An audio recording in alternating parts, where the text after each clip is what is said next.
I want to talk about the economics. And if you remember, more than 4 months ago, we had economist Toby Rogers join us to try and predict what might be happening in America should the lockdown continue. This is what he had to say all the way back then.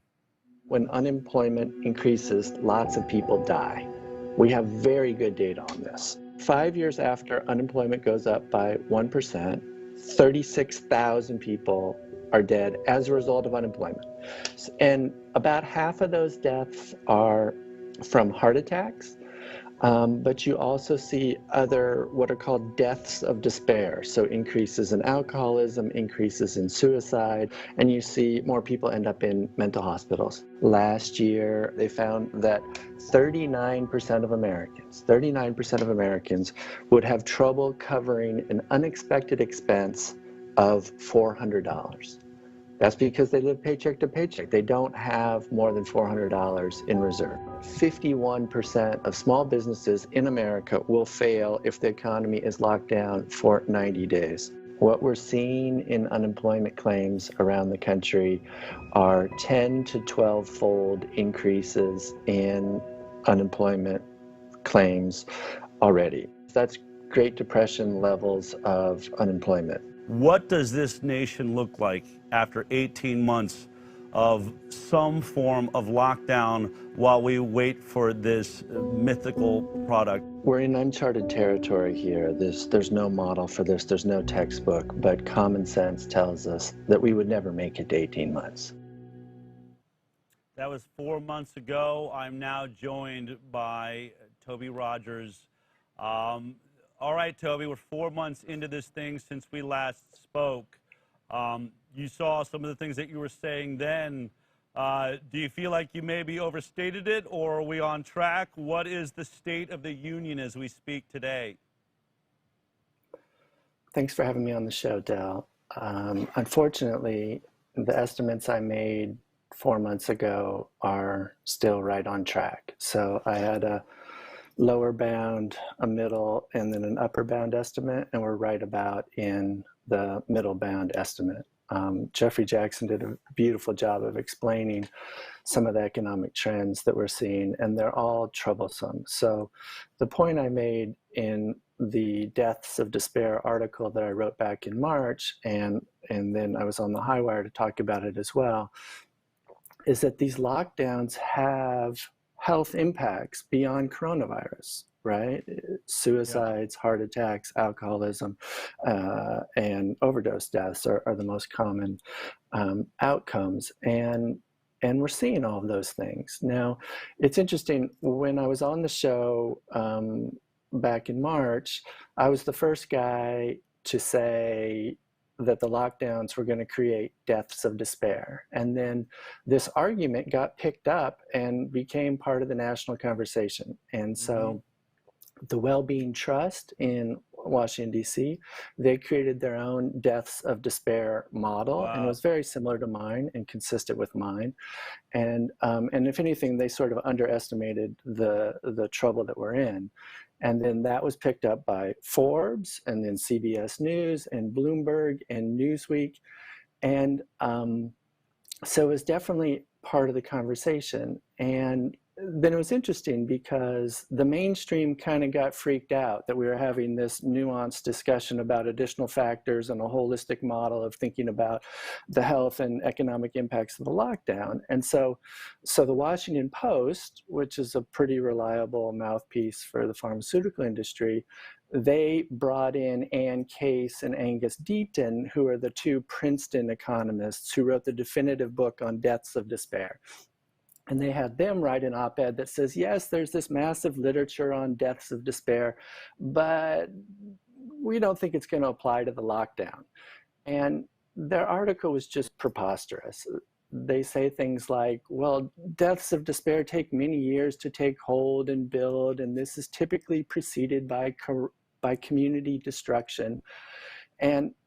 And then they talked about marriages and families and church going and that sort of thing. And I wanted to say, open the window and look outside. Clearly, community destruction is happening right now as a result of the lockdowns. And all the data we're seeing shows that the very health impacts that I was worried about 4 months ago have indeed come to pass. Well, and the reason it didn't fit the narrative, right? The narrative that mainstream media wanted to give us was that to discuss the economy or to discuss anything else, you're selfish. You just care about your job. You just care about making money when we all have to get together and lock down. They didn't want to have there be a casualty to lockdown, something that really destroys lives. They just wanted to make it only the selfish people don't want to go along with a lockdown. What do you possibly have to worry about? Is it just your job that matters? It was so much more than that. I'll be completely honest right now, Toby. So far,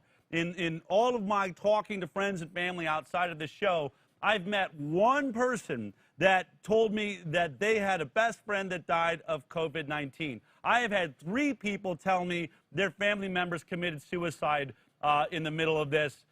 2 of them directly because they've been battling with drug abuse, had been clean, and all of a sudden the opportunity to go to the counseling groups, those were no longer there. The counseling groups were shut down. They watched this person start losing track, had no one to report to, no one to really talk to, and then the worst case scenario. So for me right now, deaths of despair is outnumbering the COVID deaths I've heard about 3 to 1. I'm not saying that that's any sort of ratio. I'm just being honest about where I'm coming from. So, you know, and we're still really just now, we're talking about it looks like they may have another severance package. But again, I think one of the most alarming news things there was the OxyContin epidemic. This is something that, you know, states like Kentucky or Idaho, these states that were really battling the OxyContin addiction, which was, of course, caused by lies by pharma and the CDC and FDA mislabeling these products as safe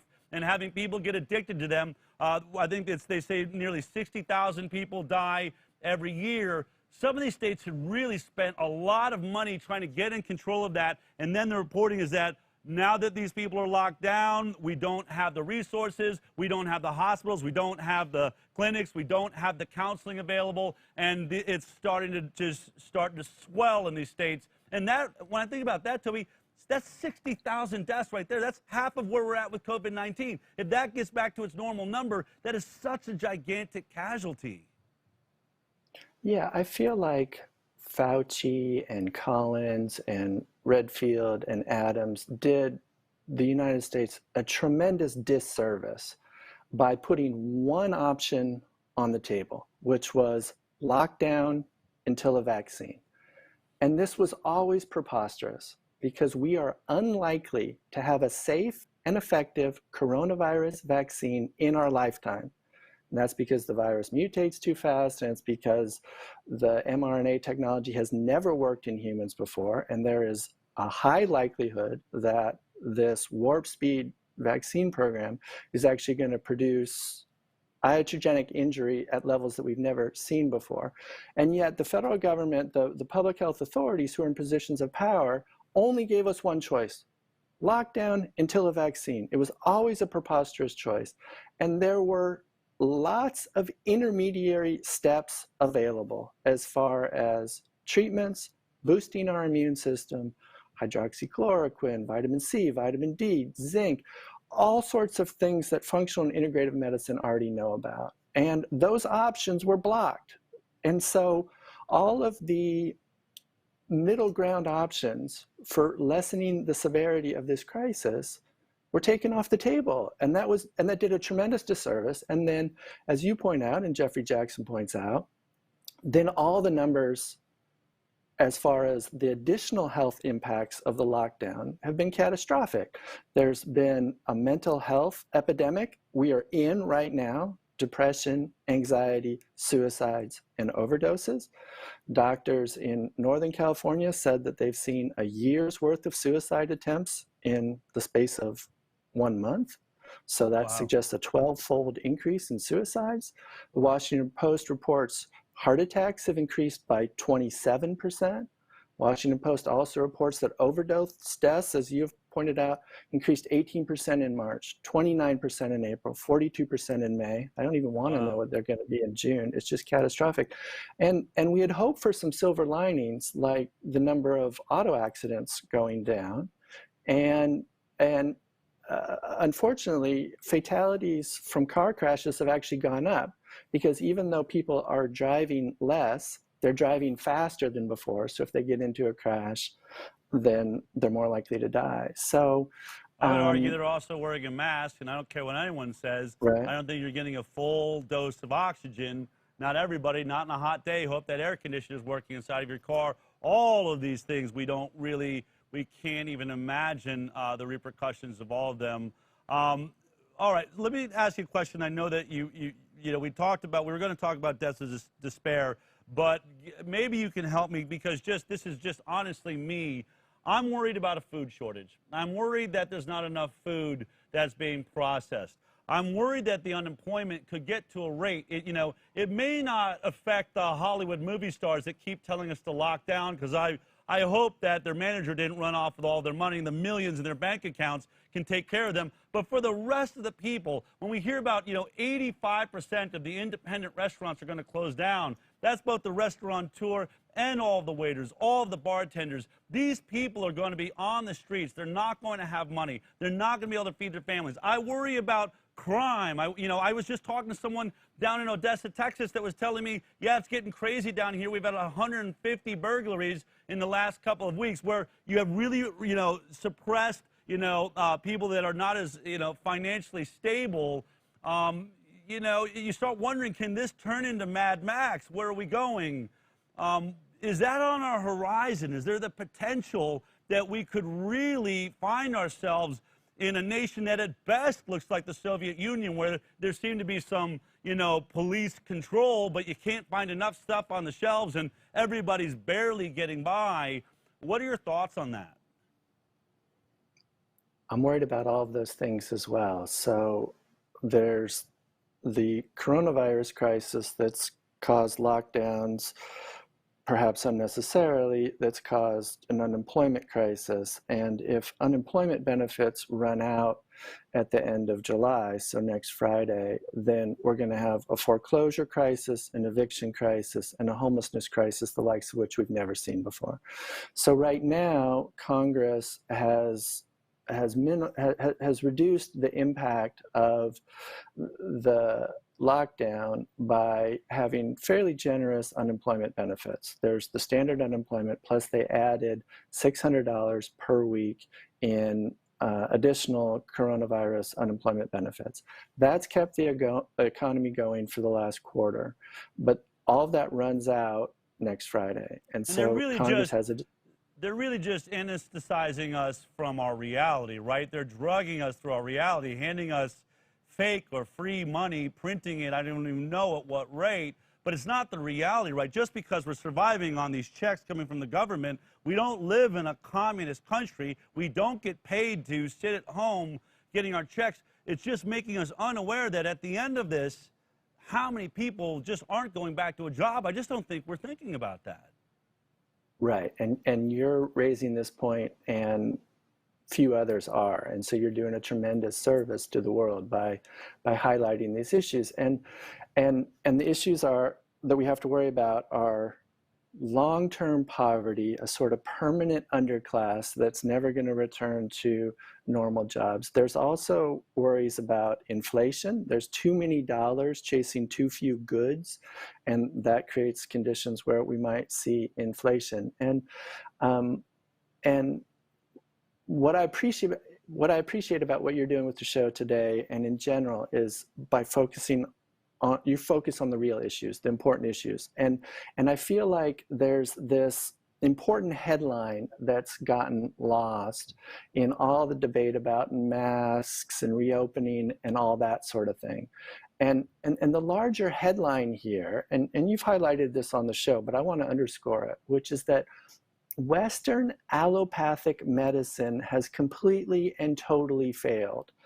And that's what's creating this economic crisis, and it's unsustainable. We can't keep throwing another $1 trillion or $2 trillion of stimulus at it every quarter to try to just stay alive. It's not sustainable. And what's going to happen is debt service is going to become such a large portion of the federal budget that we're not going to spend money on roads, bridges, schools, and that sort of thing. We're just going to spend it all on interest payments to debt holders, primarily the Chinese and others. And so, but I think it is important for us to shine a light on this failure of Western allopathic medicine and how it happened. We know exactly how it happened. So starting in 1980, the pharmaceutical industry has taken over every step of the knowledge production process. So the pharmaceutical industry controls medical schools and scientific journals and clinical practice guidelines and hospital protocols and continuing medical education and public health guidelines. This is all controlled by the pharmaceutical industry at this point. And they've hijacked all of these institutions to serve their profit interests, but they're not actually very good at doing science anymore. They're not actually very good at coming up with treatments and cures, right?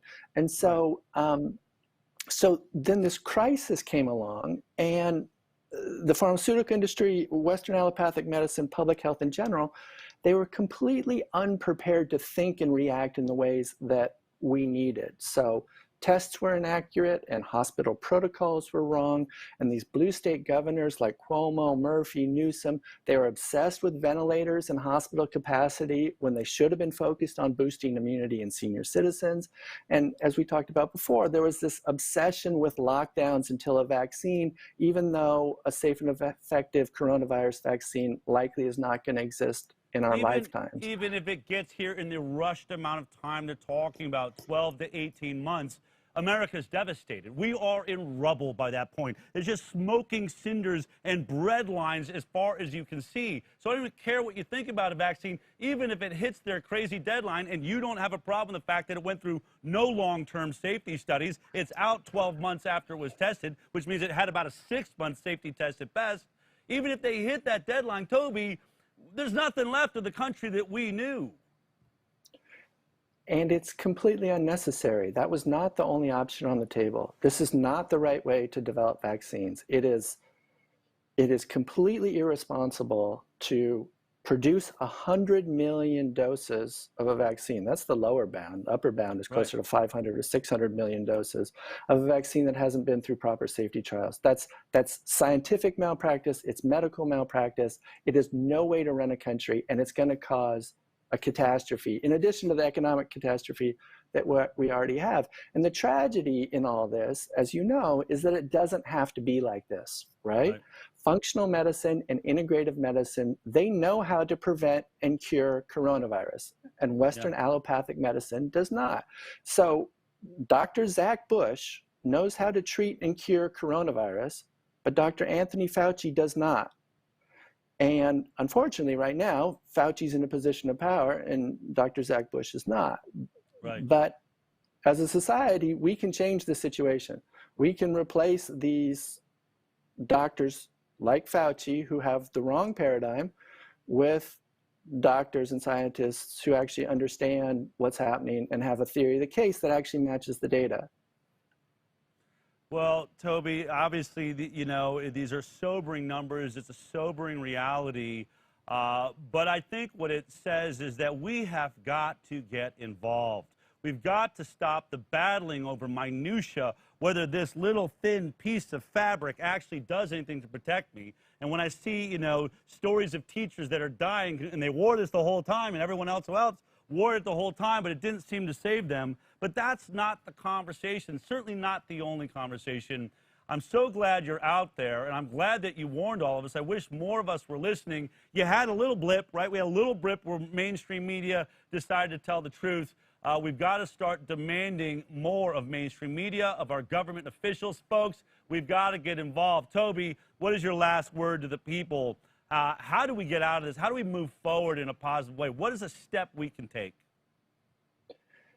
Yeah, so two things need to happen. A lot of people need to wake up, and your show helps make that happen. And we need to do a lot of political organizing to elect people who understand these issues as well. So we need to envision a world in which Dr. Zach Bush and Larry Palevsky and others are in positions of power Robert Kennedy Jr. in Washington, D.C., making the actual decisions. And the way that that happens is through political organizing. We need to elect elected officials who actually understand these issues, who can deliver actual health for the American public rather than delivering profits for the pharmaceutical industry. Right now, public health in the United States is entirely focused on increasing the profits of the pharmaceutical industry, and it's literally killing us. We need to move to a better world where we have elected officials who get it, who make decisions that are in the interests of public health, not just the interests of profits for the pharmaceutical industry. Those are really important words. Toby, thank you for your time. Thank you for your great work. We'll continue to check in with you as we move forward. I want to move into the rest of this show and come up with an exit strategy. I believe there is one, and a lot of it's because of the information you've shared with us. So have a great day. I believe there's hope ahead. I'm about to talk about that. Thank you for all of your help on this, Toby. Thanks, Dale. Appreciate all that you do on the show. Take care. If you like that clip, then be sure to check out our live broadcast of The High Wire every Thursday morning at 11 a.m. Pacific Time. You can watch it on Facebook, YouTube, iTunes, and Twitter. We'll see you there.